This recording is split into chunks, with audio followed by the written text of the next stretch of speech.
കൂടുതൽ ആളുകളും പുറത്ത് അധികം ഡിസ്കസ് ചെയ്യാനായിട്ട് മടിക്കുന്ന ഒന്നാണ് ലിംഗ ഉദ്ധാരണം. ലിംഗ ഉദ്ധാരണം ഉണ്ടാവാതിരിക്കുക, അല്ലെങ്കിൽ ലിംഗ ഉദ്ധാരണം ഉണ്ടായിട്ടും അത് ലാസ്റ്റ് ചെയ്യാതിരിക്കുക എന്ന് പറയുന്ന കണ്ടീഷൻ. പുരുഷന്മാരുടെ ലിംഗം ഉദ്ധരിക്കാതിരിക്കുക അല്ലെങ്കിൽ അത് ലാസ്റ്റ് ചെയ്യാതിരിക്കുക എന്ന് പറയുന്നത് ഡിസ്കസ് ചെയ്യേണ്ട ഒരു ടോപ്പിക്കാണോ, അല്ലെങ്കിൽ അത് ഇത്ര വലിയ കാര്യമാണോ എന്ന് നമ്മൾ വിചാരിക്കാം.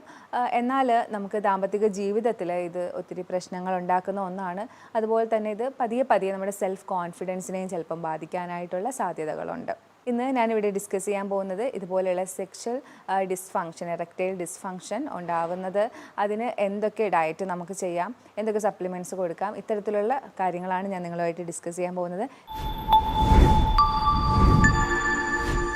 ഞാൻ ഡോക്ടർ ആമിന, മെഡിക്കൽ ഓഫീസർ, പ്രാണ നാച്ചുക്യൂർ സെൻറ്റർ. ലൈംഗികത എന്ന് പറയുന്നത് ഒരു കോംപ്ലക്സ് ആയിട്ടുള്ള ഒരു സിസ്റ്റമാണ്. അതിനകത്ത് നമ്മുടെ ഹോർമോൺസ് ഇൻവോൾവ് ആവുന്നുണ്ട്, നാഡീവ്യൂഹങ്ങൾ ഇൻവോൾവ് ആവുന്നുണ്ട്, അതുപോലെ തന്നെ രക്തക്കുഴലുകൾ ഇൻവോൾവ് ആവുന്നുണ്ട്, ഹോർമോൺ ഇൻവോൾവ് ആവുന്നുണ്ട്, വികാരങ്ങൾ ഇൻവോൾവ് ആവുന്നുണ്ട്. ഇത്രയും കോംപ്ലക്സ് ആയിട്ടുള്ള ഒരു പ്രവൃത്തി ആയതുകൊണ്ട് തന്നെയാണ് ഇതിന് ഇത്രയും കോംപ്ലക്സ് ഉള്ളത്. ഇതിലേതൊന്നിന് പ്രശ്നം വന്നാലും ലിംഗം ഉദ്ധരിക്കാതിരിക്കാം. മെഡിക്കൽ കണ്ടീഷൻസ് ആയിട്ടുള്ള ഡയബറ്റീസ്, അതുപോലെ തന്നെ ഹാർട്ടിൻ്റെ കണ്ടീഷൻസ്. ഡയബറ്റീസിൽ മെയിനായിട്ട് നിങ്ങൾക്ക് എല്ലാവർക്കും അറിയാം, ഡയബറ്റീസ് ക്രമേണ ഞാൻ മുമ്പ് ഡിസ്കസ് ചെയ്തിട്ടുണ്ട്, നമ്മുടെ നാഡീവ്യൂഹങ്ങളെയാണ് ബാധിക്കുന്നത്. അങ്ങനെ നാഡീവ്യൂഹങ്ങളെ ഡയബറ്റീസ് ബാധിക്കുന്നത് ലിംഗത്തിലേക്കുള്ള നാഡിയും ബാധിക്കുന്നുണ്ട്.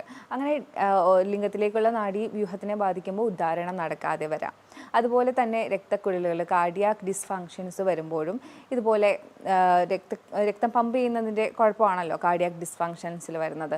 അതായത് ഹൃദയത്തിൻ്റെ പരമായിട്ടുള്ള എന്തെങ്കിലുമൊക്കെ പ്രോബ്ലംസ് വരുമ്പോഴും ഇതുപോലെ രക്തം പമ്പ് ചെയ്യുന്നില്ല നമ്മുടെ പെനിസിലേക്ക്, അല്ലെങ്കിൽ ലിംഗത്തിലേക്ക് ആവശ്യത്തിനുള്ള ബ്ലഡ് എത്തുന്നില്ല. അപ്പോൾ ഇത്തരം സാഹചര്യങ്ങളിലും ലിംഗം ഉദ്ധരിക്കാതെ വരാം. അതുകൊണ്ടാണ് ഞാൻ ആദ്യമേ പറഞ്ഞത് കോംപ്ലക്സ് ആയിട്ടുള്ള ഒന്നായത് പലതും ഇതിൽ ഇൻവോൾവ് ആയതുകൊണ്ടാണ് പെട്ടെന്ന് ഇത്തരം പ്രശ്നങ്ങൾ വരുന്നത്. ഇതിൽ ഏതൊരു പാർട്ട്, ഇപ്പം രക്തക്കുഴലിൻ്റെ പ്രശ്നമായാലും നാഡീവ്യൂഹത്തിൻ്റെ പ്രശ്നമായാലും അത് ഇതിനെ ബാധിക്കുന്നു. അതുകൊണ്ടാണ് ഇങ്ങനത്തെ പ്രശ്നങ്ങൾ കൂടുതലായും കണ്ടുവരുന്നത്. ചില മെഡിസിനുകൾ, അതായത് BP-യുടെ മെഡിസിൻ, അല്ലെങ്കിൽ പെയിനിൻ്റെ മെഡിസിൻ, കുറച്ച് ആൻറ്റി ഡിപ്രഷൻ മെഡിസിനൊക്കെ നമുക്ക് ഇത് എടുക്കുന്നവർക്ക് ലിംഗം ഉദ്ധരിക്കാറില്ല.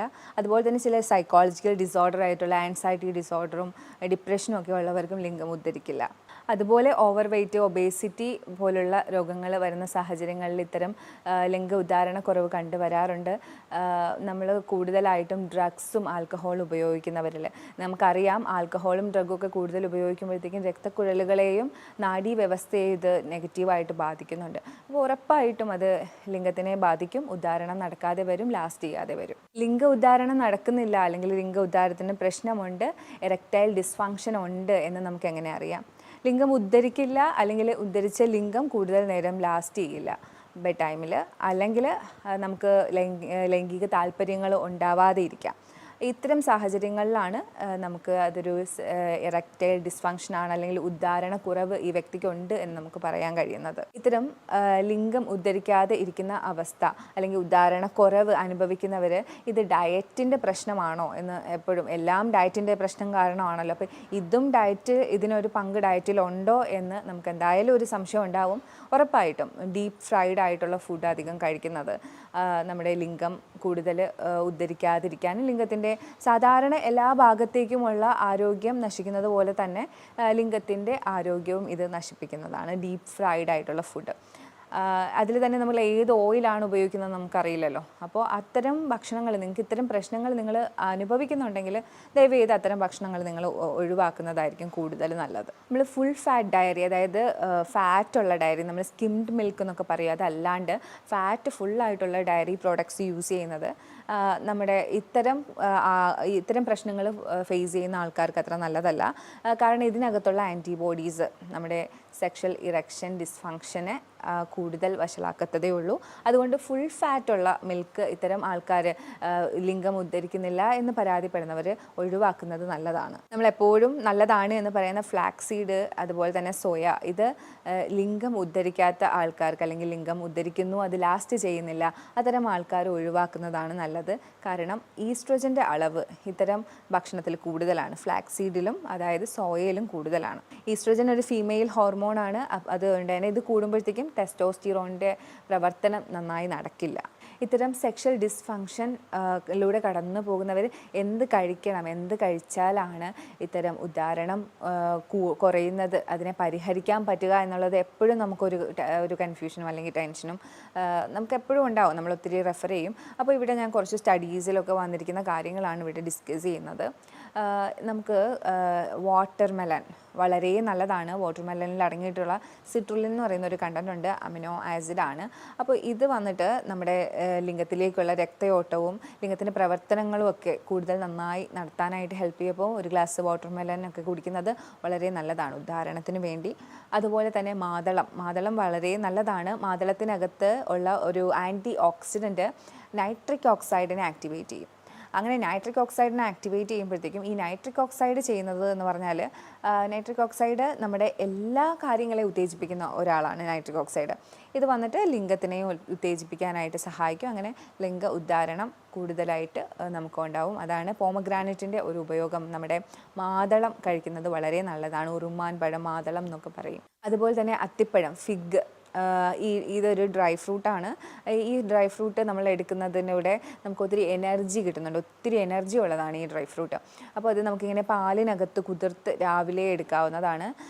എല്ലാ രീതിയിലും ഈ ഡ്രൈ ഫ്രൂട്ട് വളരെ നല്ലതാണ് ബോഡിക്ക്. അതിനോടനുബന്ധിച്ച് തന്നെ ലിംഗത്തിൻ്റെ ഉദ്ധാരണത്തിനും ഈ ഡ്രൈ ഫ്രൂട്ടായിട്ടുള്ള അത്തിപ്പഴം ഒത്തിരി സഹായിക്കുന്നുണ്ട്. ആൻറ്റി ഓക്സിഡൻസ് കൂടുതൽ അടങ്ങിയിട്ടുള്ള അവക്കാഡോസ്, ഒലിവ് ഓയിൽസ്, അത്തരം ഫുഡുകളൊക്കെ ഉൾപ്പെടുത്തി കഴിഞ്ഞാൽ നമുക്ക് ലിംഗോദ്ധാരണത്തിന് സഹായിക്കും. എപ്പോഴും നല്ല ക്ലീനായിട്ടുള്ള ഭക്ഷണം കഴിക്കുക. അതായത് ക്ലീൻ എന്ന് പറയുമ്പോഴത്തേക്കും വൃത്തിയുള്ള അടുക്കളയിൽ ഉണ്ടാക്കിയതെന്നല്ല, അത് ടോക്സിൻസ് കുറഞ്ഞ ഭക്ഷണം കഴിക്കുക. നമ്മളിവിടെ വരുമ്പോഴത്തേക്ക് എപ്പോഴും ഞാൻ പേഷ്യൻസിനോട് പറയും, ഇവിടെ ക്ലീൻ ആയിട്ടുള്ള ഭക്ഷണമാണ് നിങ്ങൾക്ക് തരുന്നത്. അതിൻ്റെ അർത്ഥം ഒരിക്കലും അത് ക്ലീൻ ആയിട്ടുള്ള കിച്ചണിൽ ഉണ്ടാക്കിയെന്നല്ല. അതിനകത്ത് കൊളസ്ട്രോൾ ഉണ്ടാക്കുന്ന കാര്യങ്ങൾ കുറവായിരിക്കും, ബ്ലഡ് പ്രഷർ കൂട്ടുന്ന കാര്യങ്ങൾ കുറവായിരിക്കും, ബ്ലഡ് ഷുഗർ കൂട്ടുന്ന കാര്യങ്ങൾ കുറവായിരിക്കും. അതുപോലെ തന്നെ മറ്റുള്ള ടോക്സിൻസൊക്കെ വളരെ കുറവായിരിക്കും. അതാണ് ഈ ക്ലീൻ ഫുഡ് എന്ന് പറയുന്നത്. കൂടുതലായിട്ടും അധികം കരിച്ചും പൊരിച്ചും എടുക്കാത്ത ഫുഡ്, ആവിയിൽ വേവിച്ചത്, അധികം സ്പൈസ് ആഡ് ചെയ്യാത്തത്, ആവശ്യത്തിന് എല്ലാം ഒരു ബ്ലാൻഡ് ലെവലിൽ ആയിരിക്കും കഴിക്കുന്നത്. അപ്പോൾ അത്തരം ഭക്ഷണക്രമങ്ങൾ എപ്പോഴും നമ്മുടെ ശരീരത്തിനെ ഉത്തേജിപ്പിക്കും. അങ്ങനെ ഒരു 10 ദിവസം അല്ലെങ്കിൽ 15 ദിവസം ഇത്തരം ഡയറ്റുകൾ ഫോളോ ചെയ്യുന്നത് നിങ്ങളുടെ ലിംഗ ഉദ്ധാരണം നല്ല രീതിയിൽ തിരികെ കൊണ്ടുവരാൻ, അത് നല്ല രീതിയിൽ പ്രവർത്തിക്കാനായിട്ട് നിങ്ങളെ സഹായിക്കും. നട്ട്സ്, ബദാം, സീഡ്സ്, ഇതൊക്കെ എപ്പോഴും മിനറൽസും വൈറ്റമിൻസും ഒരുപാട് റിച്ച് ആയിട്ടുള്ളതാണ്. ഇത്തരം ഭക്ഷണങ്ങൾ എപ്പോഴും നമ്മുടെ ബ്ലഡിൽ കൂടുതലായിട്ട് നല്ല കണ്ടൻസ് കൊണ്ടുവരാനും നമ്മുടെ ശരീരത്തിന് നല്ല ആരോഗ്യം തരാനും നല്ല എനർജറ്റിക് ആയിട്ട് വയ്ക്കാനും സഹായിക്കും. നമ്മുടെ ശരീരത്തിൽ മൊത്തത്തിലൊരു എനർജി ഉണ്ടാവും. നമുക്ക് ഉദ്ധാരണത്തിൽ കുറവുണ്ടാവുന്നവർക്ക് കുറച്ച് എനർജിയും ഉണ്ടാവുകയും ചെയ്യും. അപ്പോൾ ഇത്തരം ഭക്ഷണങ്ങളൊക്കെ ഉൾപ്പെടുത്താനായിട്ട് ശ്രമിക്കുക. അതുപോലെ തന്നെ ഗ്രേപ്പ്, ബീട്രൂട്ട് ഒക്കെ ഇത്തരം ഉദ്ധാരണം കൂട്ടാൻ സഹായിക്കുന്നു എന്ന് പറയുന്നുണ്ട്. പക്ഷേ തണ്ണിമത്തനിൽ പ്രത്യേകം സ്റ്റഡികൾ തന്നെയുണ്ട്. തണ്ണിമത്തൻ സിട്രുലിൻ അടങ്ങിയിട്ടുള്ളത് കൊണ്ട് ലിംഗ ഉദ്ധാരണത്തിന് ഒത്തിരി സഹായിക്കുന്നുണ്ടെന്ന്. പക്ഷേ ഗ്രേപ്പും നമ്മുടെ മുന്തിരിയിലും ബീട്രൂട്ടിലൊന്നും സ്റ്റഡീസ് ഇല്ല. പക്ഷേ ലിംഗ ഉദ്ധാരണത്തിന് ഒരുപാട് സഹായിക്കുന്നുള്ള, നമ്മുടെ തണ്ണിമത്തനെ പോലെ സഹായിക്കുന്നുണ്ട് എന്നാണ് പറയപ്പെടുന്നത്. ബീട്രൂട്ടും മുന്തിരിയും സഹായിക്കുന്നുണ്ട്. വൈറ്റമിൻസും മിനറൽസും ധാരാളമായിട്ട് അടങ്ങിയിട്ടുള്ള ഭക്ഷണങ്ങളാണ് ഉദാഹരണം കുറഞ്ഞവർ കൂടുതലായിട്ടും കോൺസെൻട്രേറ്റ് ചെയ്യേണ്ടത്. നമ്മൾ ആരും തന്നെ ഒരിക്കലും വൈറ്റമിൻസും മിനറൽസും ഒന്നും അല്ല കോൺസെൻട്രേറ്റ് ചെയ്യുന്നത്. എപ്പോഴും നമ്മുടെ നാവിൻ്റെ രുചിയാണ് നമ്മൾ കോൺസെൻട്രേറ്റ് ചെയ്യുന്നത്. ഒരുപാട് പ്രോട്ടീനും ഒരുപാട് കാർബോഹൈഡ്രേറ്റും ഫൈബറും ഒക്കെ കഴിക്കുന്നതിൻ്റെ കൂട്ടത്തിൽ നമുക്ക് വൈറ്റമിൻസും മിനറൽസും കൂടി വേണം. പ്രത്യേകിച്ച് ലിംഗത്തിന് ഉദ്ധാരണം കുറവുള്ള സാഹചര്യത്തിൽ കൂടുതൽ വൈറ്റമിൻസിലും മിനറൽസിലും കോൺസെൻട്രേറ്റ് ചെയ്യേണ്ടതുണ്ട്. അതുകൊണ്ടാണ് ഞാൻ പറയുന്നത് നട്ട്സ്, ഡ്രൈ ഫ്രൂട്ട്സ് ഒക്കെ ഉൾപ്പെടുത്തുന്നത്. അതും അതിൽ തന്നെ എസ്പെഷ്യലി ഫിഗൊക്കെ കഴിക്കുന്നത് വളരെ നല്ലതാണെന്ന് ഞാൻ പറഞ്ഞിരുന്നു. ഇനി നമുക്ക് നമ്മൾ ലിംഗ ഉദ്ധാരണത്തിനായിട്ട് സഹായിക്കുന്ന സപ്ലിമെൻറ്റ്സ് ഏതൊക്കെയാണെന്ന് നോക്കാം. വൈറ്റമിൻ B3, നിയാസിൻ നമുക്ക് എങ്ങനെയാണ് ഹെൽപ്പ് ചെയ്യുന്നതെന്ന് ചോദിച്ചാൽ, ഇത് നമുക്ക് ബ്ലഡ് തിന്നറായിട്ടാണ് ഹെൽപ്പ് ചെയ്യുന്നത്. വൈറ്റമിൻ B3 അടങ്ങിയിട്ടുള്ള ഭക്ഷണങ്ങൾ നമ്മൾ കൂടുതൽ കഴിക്കുകയാണെങ്കിൽ ഇത്തരം ബ്ലഡ് തിന്നിങ് പ്രോപ്പർട്ടീസ് ഉണ്ടാവും.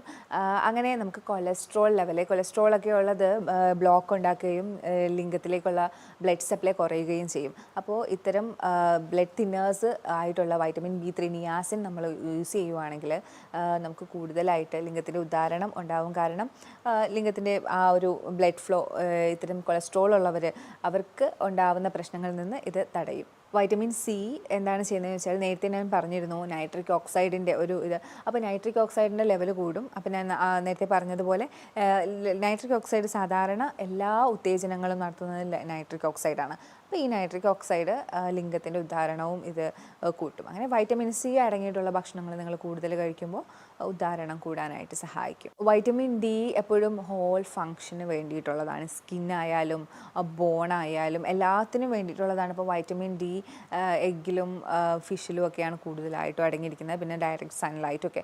അപ്പോൾ വൈറ്റമിൻ ഡിയുടെ സപ്ലിമെൻറ്റ് നിങ്ങൾക്ക് എടുക്കാം ഇത്തരം അവസരങ്ങളിൽ. അത് കുറവാണെങ്കിൽ അത് സപ്ലൈ ചെയ്ത് കൊടുക്കാം. കാരണം ഓവറോൾ ഹെൽത്തിന് ആവശ്യമായിട്ടുള്ളതാണ് വൈറ്റമിൻ ഡി എന്ന് പറയുന്നത്. അതുപോലെ തന്നെ സിങ്കിൻ്റെ സപ്ലിമെൻറ്റ്സ് ടെസ്റ്റോസ്റ്റിറോണിനെ നിയന്ത്രിക്കുന്നുണ്ട്. സിങ്കിൻ്റെ സപ്ലിമെൻറ്റ്സ് നിങ്ങൾക്ക് എടുക്കാം. അതുപോലെ തന്നെ വൈറ്റമിൻ B9 അതായത് ഫോളേറ്റ് എടുക്കുന്നതിലൂടെ നമുക്ക് മൂഡ് സ്റ്റെബിലൈസിങ് ആണ്. നമ്മൾ ആദ്യം തന്നെ ഡിസ്കസ് ചെയ്തതാണ് മൂഡ്. നമ്മുടെ എല്ലാ രീതിയിലുള്ള ഒരു ബാലൻസും ഇതിനകത്ത് വേണം. അപ്പോൾ മൂഡ് സ്റ്റെബിലൈസർ ആയിട്ടുള്ള ഇതും എടുക്കുകയാണെങ്കിൽ സ്ട്രെസ് ലെവലും കാര്യങ്ങളും ആൻസൈറ്റിയൊക്കെ ഒന്ന് കുറഞ്ഞു കിട്ടും. വൈറ്റമിൻ ഇ ടെസ്റ്റോസ്റ്റിറോൺ കൂടാനായിട്ട് സഹായിക്കും, മെയിൽ ഹോർമോൺ ആയിട്ടുള്ള. അപ്പോൾ വൈറ്റമിൻ ഇ എടുക്കുന്നതും വളരെ നല്ലതാണ്. ലാർജിനിൻ അടങ്ങിയിട്ടുള്ള പംകിൻ സീഡ്സും അതുപോലെ സീഡ് വർഗ്ഗങ്ങളൊക്കെ എടുക്കുമ്പോൾ നൈട്രിക് ഓക്സൈഡിൻ്റെ കൂടുതലാണ് ഉണ്ടാകുന്നത്. നൈട്രിക് ഓക്സൈഡ് ഞാൻ നേരത്തെ പറഞ്ഞതുപോലെ ഉദ്ധാരണങ്ങളെയാണ് ഹെൽപ്പ് ചെയ്യുന്നത്. അതോടുകൂടി ലിംഗത്തിൻ്റെ ഉദ്ധാരണത്തിനെ ഇത് ഹെൽപ്പ് ചെയ്യുന്നുണ്ട്. മഗ്നീഷ്യം എപ്പോഴും നല്ലതാണ്. മഗ്നീഷ്യം കുറഞ്ഞു പോയാൽ ലിംഗത്തിൻ്റെ ഉദ്ധാരണം കുറയും. മഗ്നീഷ്യം എപ്പോഴും ബ്ലഡ് വെസൽസിനെ കൂടുതൽ നല്ല ആരോഗ്യകരമായിട്ട് വെക്കാനായി റിലാക്സ് ചെയ്യുന്ന ഒന്നാണ് മഗ്നീഷ്യം എന്ന് പറയുന്നത്. അപ്പോൾ ഇതിൻ്റെ കുറവ് നമ്മുടെ ബ്ലഡ് വെസൽസിനെ കൺസ്ട്രക്റ്റ് ചെയ്യുകയും ലിംഗത്തിൻ്റെ ഉദ്ധാരണം കുറയ്ക്കുകയും ചെയ്യും. പിന്നെ നമുക്ക് കൂടുതലായിട്ടും അവക്കാഡോസ്, ലെഗ്യൂംസ് ഒക്കെ ഉപയോഗിക്കാം മഗ്നീഷ്യം കൂടുതലായിട്ട് നമുക്ക് കിട്ടാനായി. ടെസ്റ്റോസ്റ്റിറോൺ ഇത്രയും ഇമ്പോർട്ടൻ്റ് ആണോ, ഇത്രയും യൂസ്ഫുൾ ആണോ എന്ന് നമുക്ക് എന്തായാലും തോന്നാം. ടെസ്റ്റോസ്റ്റിറോണിനെ ഇമ്പ്രൂവ് ചെയ്യുന്നത് വളരെ ആവശ്യമായിട്ടുള്ള ഒന്നാണ് ഉദാഹരണത്തിൽ. കാരണം നമ്മുടെ മസിലിൻ്റെ സ്ട്രെങ്ത്, ബോണിൻ്റെ സ്ട്രെങ്ത്, അതുപോലെ തന്നെ സ്പേം കൗണ്ട് കൂട്ടാനായിട്ട്, സ്ട്രോങ് ആയിട്ടുള്ള ബോൺ ഉണ്ടാവാനായിട്ടൊക്കെ നമുക്ക് നമ്മുടെ ടെസ്റ്റോസ്റ്റിറോണിൻ്റെ ആവശ്യമുണ്ട്. അതുകൊണ്ട് തന്നെയാണ് എടുത്തെടുത്ത് ടെസ്റ്റോസ്റ്റിറോണിൻ്റെ കാര്യം പറയുന്നത്. സിങ്ക്, അതായത് വൈറ്റമിൻ ഇ ഒക്കെയാണ് ടെസ്റ്റോസ്റ്റിറോൺ കൂടാനായിട്ട് സഹായിക്കുന്നത്. അതുപോലെ തന്നെ ഞാൻ അവോയ്ഡ് ചെയ്യാൻ പറഞ്ഞത് ഫ്ലാക്സ് സീഡും സോയയുമാണ്. കാര്യം അത് ടെസ്റ്റോസ്റ്റിറോണിനെ കുറയ്ക്കും. എങ്ങനെയാണെന്ന് ചോദിച്ചാൽ ഈസ്ട്രോജനെ കൂട്ടും, അത് ഫീമെയിൽ ഹോർമോൺ ആയിട്ടുള്ള. അപ്പോൾ ഇത്തരം കാര്യങ്ങളാണ് നമ്മൾ മെയിനായിട്ടും സെക്ഷൽ ഡിസ്ഫങ്ഷൻ അനുഭവിക്കുന്ന ആൾക്കാരൊന്ന് ശ്രദ്ധിക്കേണ്ടത്.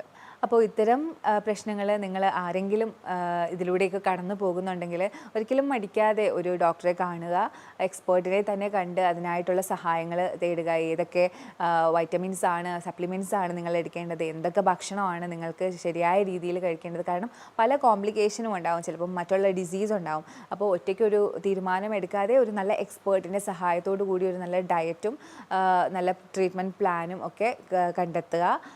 എന്തായാലും ഇതിനൊക്കെ ശാശ്വതമായിട്ടുള്ള പ്രതിവിധി തന്നെ ഉള്ള രോഗങ്ങളാണ്. ഇതൊരു രോഗം എന്ന് പോലും പറയാൻ പറ്റില്ല, ഒരു കണ്ടീഷനാണ്. ഞാൻ പറഞ്ഞതിൽ നിങ്ങൾക്ക് എന്തെങ്കിലുമൊക്കെ ഡൗട്ട് ഉണ്ടെങ്കിൽ ഈ കാണുന്ന നമ്പറിൽ നിങ്ങൾക്ക് കോൺടാക്റ്റ് ചെയ്യാവുന്നതാണ്. അടുത്തൊരു വീഡിയോയിലേക്ക് കാണുന്നത് വരെ ബൈ.